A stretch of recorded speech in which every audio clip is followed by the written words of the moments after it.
నమస్కారం. ఎంఆర్ న్యూస్కి స్వాగతం. నేను మీ రవి. నెల్లూరు జిల్లా కావల్లో మహాత్మా జ్యోతిరావు పూలే వర్ధంతి సందర్భంగా స్థానిక శాసనసభ్యులు దగ్గుమాటి వెంకటకృష్ణారెడ్డి ఆదేశాల మేరకు కావలి తెలుగుదేశం పార్టీ పట్టణ శాఖ ఆధ్వర్యంలో పార్టీ కార్యాలయంలో జ్యోతిరావు చిత్రపటానికి పూలమాలలు వేసి ఘనంగా నివాళులర్పించారు.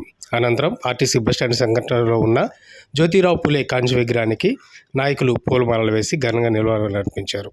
అనంతరం జ్యోతిరావు పూలే చేసిన సేవలను ప్రజలకు వివరించారు. ఈ కార్యక్రమంలో పలువురు తెలుగుదేశం, బీజేపీ, జనసేన నేతలు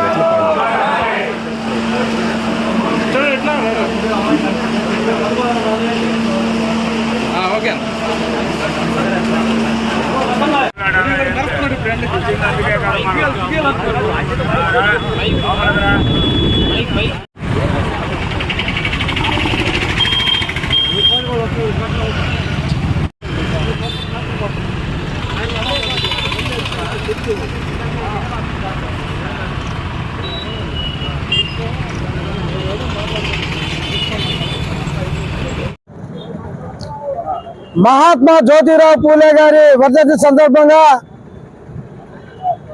కావలి నియోజకవర్గ తెలుగుదేశం పార్టీ ఆధ్వర్యంలో కావలి శాసనసభ్యులు శ్రీ దగ్గుమాటి వెంకటకృష్ణారెడ్డి గారి ఆదేశానుసారం ఈ రోజున కావలి తెలుగుదేశం పార్టీ కార్యాలయంలో మరలా అలాగే కావలి ట్రంక్ రోడ్ లో ఉన్నటువంటి జ్యోతిరావు పూలే కాంస్య విగ్రహానికి తెలుగుదేశం పార్టీ తరఫున ఘనమైన నివాళులు అర్పించడం జరుగుతూ ఉంది.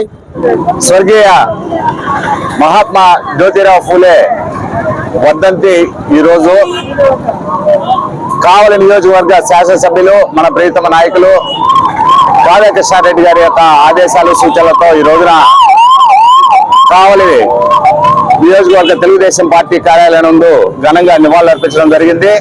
తదుపరి ట్రంక్ రోడ్ లోని జ్యోతిరావు పూలే యొక్క కాంస్య విగ్రహానికి నివాళులు అర్పించడానికి తెలుగుదేశం పార్టీ నాయకులు, కార్యకర్తలందరూ కూడా తరలి రావడం జరిగింది. మహాత్మా జ్యోతిరావు పూలే గారి గురించి మనం రెండు విషయాలు, అంటరానితనం, కుల వివక్ష మీద పోరాడినటువంటి సామాజిక కార్యకర్త జ్యోతిరావు పూలే గారు